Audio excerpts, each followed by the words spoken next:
नमस्कार दोस्तों, आज की वीडियो में फिर से आपका एक बार स्वागत है। और आज का हमारा टॉपिक है एनसीबीसी यानी national commission for backward classes. Laxmikanth जो बुक है उसका चैप्टर 50 ये है, यानी अगर आप चैप्टर 50 खोलेंगे तो आपको ये टॉपिक मिल जाएगा। अगर आप पीसीएस या यूपीएससी की तैयारी कर रहे हैं तो ये टॉपिक इंपॉर्टेंट है, तो चीज़ों को ध्यान से सुनना। तो सबसे पहले हम लोग एनसीबीसी के बैकग्राउंड के बारे में समझते हैं। देखिए दोस्तों, एनसीबीसी यानी जो ये कमीशन है ना बैकवर्ड क्लासेस से रिलेटेड, ये ओरिजिनली हमारे संविधान में नहीं दिया गया था। आर्टिकल 340 राष्ट्रपति साहब को एक स्पेशल पावर देता है कि राष्ट्रपति साहब बैकवर्ड क्लासेस से रिलेटेड एक कमीशन बना सकते हैं, ठीक है। जिसके चलते बैकवर्ड क्लासेस कमीशन 2 बार बनाए गए राष्ट्रपति साहब के द्वारा। सबसे पहला 50s के टाइम पे था, दूसरा 70s के टाइम पे था, एंड ये दोनों आपने सुने भी होंगे। जो सबसे पहला कमीशन था बैकवर्ड क्लासेस से रिलेटेड वो था काका कलेलकर कमीशन, ठीक है। एंड जो सेकेंड कमीशन बनाया गया उसके हेड थे बीपी मंडल साहब, जिसको मंडल कमीशन भी कहा जाता है क्योंकि उसके चेयरमैन यही थे। तो ये सारी चीजें चल रही थी कि कमीशन बनाया, और कमीशन इसलिए बनाया ताकि ये जो कमीशन है ये बैकवर्ड क्लासेस से रिलेटेड हर एक चीज को समझ सकें कि आगे क्या करना चाहिए क्या नहीं करना चाहिए। मतलब इनसे रिलेटेड जो भी आगे कानून वगैरह बनाने हैं तो कैसे बनाने हैं, कितने बैकवर्ड लोग हैं हमारे देश में, ये सारी चीजें ये लोग आइडेंटिफाई कर रहे थे। तो जो मंडल कमीशन की रिपोर्ट आई थी ना, इसको सुप्रीम कोर्ट में चैलेंज कर दिया गया 1992 में, ठीक है। और इस केस का नाम है इंदिरा साहनी केस। इस केस में सुप्रीम कोर्ट ने गवर्नमेंट को ये ऑर्डर दिया कि कृपया करके एक परमानेंट बॉडी बनाइए। मैंने अभी आपको बताया कि ओरिजिनली हमारे संविधान में नहीं था, और उसके अलावा भी एज सच कोई बॉडी नहीं थी जो बैकवर्ड क्लासेस के लिए स्पेशली बनाई गई हो, ठीक है। तो सुप्रीम कोर्ट ने गवर्नमेंट को ये ऑर्डर दे दिया कि भैया इनसे रिलेटेड एक बॉडी देश में होनी चाहिए जो बैकवर्ड क्लासेस के सभी लोगों का ध्यान रख सके। तो गवर्नमेंट ने इनकी बात मानते हुए, यानी पार्लियामेंट ने क्या किया, पार्लियामेंट ने एक कानून पास कर दिया। पार्लियामेंट मतलब हमारे भारत का संसद। इन्होंने एक कानून पास कर दिया एनसीबीसी एक्ट 1993। 1993 में एक ये बॉडी बनाई गई, उससे पहले ये बॉडी नहीं थी। एंड सिंस पार्लियामेंट ने ये चीज पास करी है इसलिए हमारी ये स्टैट्यूटरी बॉडी है। देखिए दोस्तों, अगर संविधान में किसी बॉडी के लिए कोई आर्टिकल होता है, for example CAG, controller and auditor general of India, article 148, तो वो कॉन्स्टिट्यूशनल बॉडी है क्योंकि कॉन्स्टिट्यूशन के अंदर उससे रिलेटेड आर्टिकल दे रखा है। बट इससे रिलेटेड आर्टिकल कोई भी नहीं दिया था, इसलिए ये कॉन्स्टिट्यूशनल बॉडी नहीं है। पार्लियामेंट ने ये चीज पास करी है इसलिए इसे स्टैट्यूटरी बॉडी कहते हैं। तो काफी सालों तक ये चीजें चल रही थी, बट फिर आगे चल के 2018 में 102 अमेंडमेंट के तहत इस बॉडी को भी स्टैट्यूटरी से कन्वर्ट कर दिया गया कॉन्स्टिट्यूशनल में, क्योंकि संशोधन किया यानी संविधान में अमेंडमेंट किया और एक नया आर्टिकल ऐड कर दिया गया, आर्टिकल 338B। अब ये एक स्पेशल आर्टिकल है जो सिर्फ और सिर्फ एनसीबीसी के बारे में बात करता है कि बैकवर्ड क्लासेस से रिलेटेड एक नेशनल कमीशन होना चाहिए। तो क्या प्रोसेस था, सबसे पहले राष्ट्रपति साहब के पास पावर है कि वो बैकवर्ड कमीशंस बना सकते हैं। 2 कमीशंस बनाए गए जिन्होंने ये सारी जानकारी प्राप्त करी कि बैकवर्ड क्लासेस कितने हैं देश के अंदर, क्या होना चाहिए क्या नहीं होना चाहिए। उसके बाद सुप्रीम कोर्ट ने बोला कि एक परमानेंट कमीशन बनाओ, जो कि मतलब परमानेंट बॉडी बनाओ जो कि बैकवर्ड क्लासेस से रिलेटेड चीजों को हैंडल कर सके। फिर पार्लियामेंट ने कानून बना के इसको स्टैट्यूटरी स्टेटस दे दिया, एंड फिर 2018 में अमेंड करके इसको परमानेंट कॉन्स्टिट्यूशनल बॉडी बना दी गई, ठीक है। अब इससे रिलेटेड बाकी प्रोविजंस के बारे में समझते हैं। देखिए, ये हमारी एक अब कॉन्स्टिट्यूशनल बॉडी हो गई है, तो इसके अंदर कुछ मेंबर्स होने चाहिए, चेयरपर्सन, वाइस चेयरपर्सन एंड ये सारी चीजें। तो ये बॉडी जो है इसके अंदर एक चेयरपर्सन होंगे, एक वाइस चेयरपर्सन होंगे एंड 3 बाकी मेंबर्स भी होंगे, ठीक है। सभी का अपॉइंटमेंट राष्ट्रपति साहब के द्वारा किया जाता है, ये चीज इंपॉर्टेंट है। आप डायरेक्ट ये मत लिख देना कि सेंट्रल गवर्नमेंट के द्वारा किया जा रहा है, प्राइम मिनिस्टर के द्वारा किया जा रहा है। और ये क्वेश्चन सभी एग्जाम्स में पूछा जाता है। मतलब चाहे आप सीजीएल वगैरह की भी तैयारी कर रहे हैं तो आजकल ऐसे क्वेश्चंस पूछ ले जा रहे हैं, तो आप ये चीज याद रखना। देखिए, पीसीएस और यूपीएससी में तो ऑलमोस्ट सभी चीजें पूछते हैं, बट जो सीजीएल वगैरह है उसमें कुछ फैक्चुअल चीजें पूछ लेते हैं, जैसे कि अपॉइंट कौन करता है, आर्टिकल कौन सा है, तो आर्टिकल आप लिख देना 338B, ठीक है। ऐसे एमसीक्यूज में आ जाते हैं, तो ये याद रखना आप, ठीक है।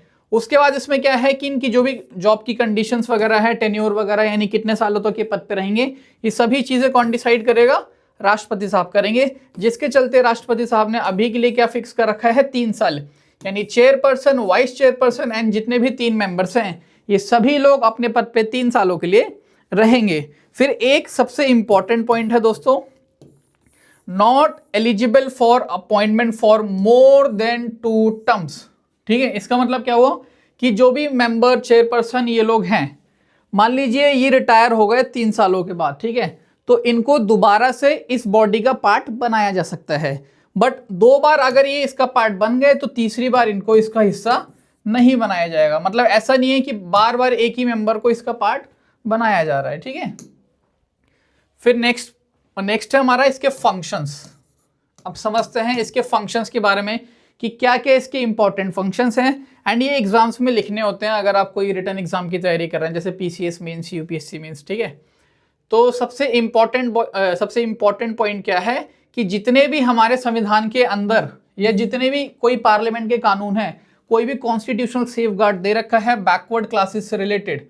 और इंपॉर्टेंट बात है कि socially and educationally backward classes, यहाँ पे इकोनॉमिकली नहीं है, socially and educationally backward classes से रिलेटेड जितने भी कॉन्स्टिट्यूशनल प्रोविजंस हैं, जितने भी इनसे रिलेटेड सेफगार्ड्स हमारे कानून के अंदर दे रखे हैं, ये सबको मॉनिटर करते रहते हैं कि किसी चीज़ का वायोलेशन तो नहीं हो रहा, किसी का हनन तो नहीं किया जा रहा, हर एक चीज़ को इन्वेस्टिगेट करते रहते हैं। ठीक है, अगर किसी बंदे ने कंप्लेन कर दी कि मतलब किसी बैकवर्ड बंदे ने कंप्लेन कर दी कि हाँ हमारे साथ बहुत बड़े लेवल का भेदभाव हो रहा है, सिर्फ एक इंडिविजुअल ही नहीं, अगर किसी ग्रुप के साथ भी ऐसा हो रहा है, मतलब बैकवर्ड क्लासेस ग्रुप के साथ, तो वो लोग एज अ ग्रुप भी कंप्लेन कर सकते हैं।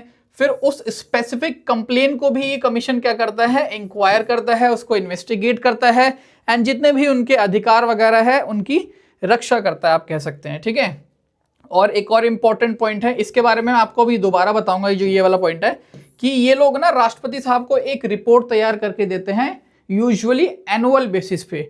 बट ये ऐसे भी दे सकते हैं, जरूरी नहीं है कि एनुअली ही देना है। जब इनको लगता है कि अब रिपोर्ट सबमिट करनी चाहिए तो ये उस टाइम भी रिपोर्ट सबमिट कर सकते हैं। फिर देखिए, अभी मैंने बताया कि इनके राइट्स का, इनके सेफगार्ड्स जितने हैं सबका ध्यान रखना है।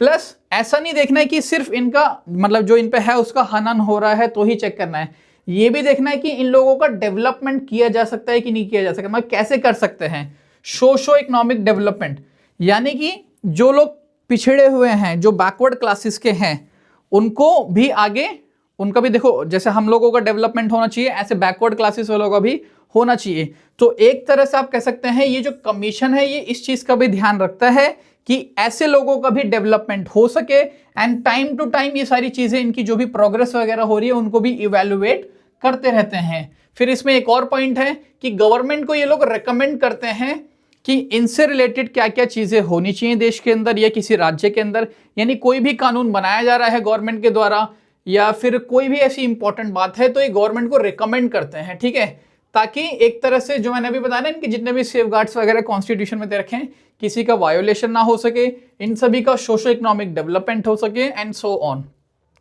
अब देखिए, ये सारे तो इनके इंपॉर्टेंट फंक्शंस हैं, बट अगर राष्ट्रपति साहब कोई काम इनको सौंपते हैं, किसको, एनसीबीसी को, तो ये राष्ट्रपति साहब के द्वारा दिए गए काम को भी करते हैं।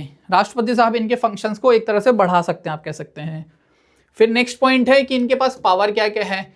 देखिए, सबसे पहले तो ये अपना जितना भी इनका प्रोसीजर है काम करने का, ये खुद से ही रेगुलेट करते हैं, कोई इन पे आके दादागिरी बाहर से नहीं करता, यानी जो भी इनके काम करने का तरीका है ये खुद से उस चीज को हैंडल करते हैं। सेकेंड पॉइंट है दोस्तों कि इनके पास सिविल कोड की सभी पावर्स हैं। फॉर एग्जाम्पल, जैसे मान लो कहीं पे राइट्स वगैरह का वायोलेशन हुआ है, जिस भी ग्रुप ने किया है, किसी कंपनी ने अगर किसी बंदे का हनन किया है उसके अधिकारों का, तो ये उसको बुला सकते हैं ऑर्डर देके कि भाई आइए हमें बताइए क्या क्या दिक्कतें हैं, मतलब उसको बैठ के बात कर सकते हैं। सेकंड है एविडेंस वगैरह भी ये सब मंगा सकते हैं। ठीक है, थर्ड है कि अगर किसी गवर्नमेंट ऑफिस या किसी कोर्ट में कोई डॉक्यूमेंट वगैरह है तो वहां से ये रिक्वेस्ट करके उस चीज को मंगा सकते हैं, और फिर हर एक चीज को चेक करके अपने उस हिसाब से फैसला ले सकते हैं। इन पे सिविल कोड की सभी पावर्स हैं, और अभी मैंने बताया था कि गवर्नमेंट को यही लोग रिकमेंड भी करते हैं। फिर एक इंपॉर्टेंट बात है कि सेंट्रल गवर्नमेंट और स्टेट गवर्नमेंट को अगर कोई पॉलिसी बनानी होती है, कोई भी महत्वपूर्ण पॉलिसी यानी इंपॉर्टेंट पॉलिसी, तो वो इस कमीशन को कंसल्ट करते हैं। बट और देखिए यहाँ पे स्टेट गवर्नमेंट भी है, ये रहा, state government and central government दोनों कंसल्ट करते हैं जब भी दोनों को कोई कानून बनाना होता है बैकवर्ड क्लासेस से रिलेटेड। सिर्फ कंसल्ट करना था दोस्तों, ठीक है। ऐसा नहीं है कि इनकी बात माननी है। रिकमेंडेशंस जो है मैंडेटरी नहीं है, बाइंडिंग नहीं है। बट क्या हुआ, 2021 में एक संशोधन किया गया 105th अमेंडमेंट एक्ट, जिसमें उन्होंने स्टेट गवर्नमेंट को एग्जेम्प्ट कर दिया कि अब देखिए यहाँ पे कंसल्टेशन लेने की ऐसा उतनी ज़रूरत नहीं है। स्टेट गवर्नमेंट चाहे तो कंसल्ट करेगी, अदरवाइज नहीं करेगी, आप कह सकते हैं। फिर आप देखिए, मैंने अभी आपको बोला था कि रिपोर्ट से रिलेटेड एक इंपॉर्टेंट पॉइंट है कि ये लोग एनुअली एक रिपोर्ट बना के देते हैं। किसको देते हैं? राष्ट्रपति साहब को। फिर राष्ट्रपति साहब पार्लियामेंट में देते हैं और स्टेट गवर्नमेंट के पास पहुंचाते हैं।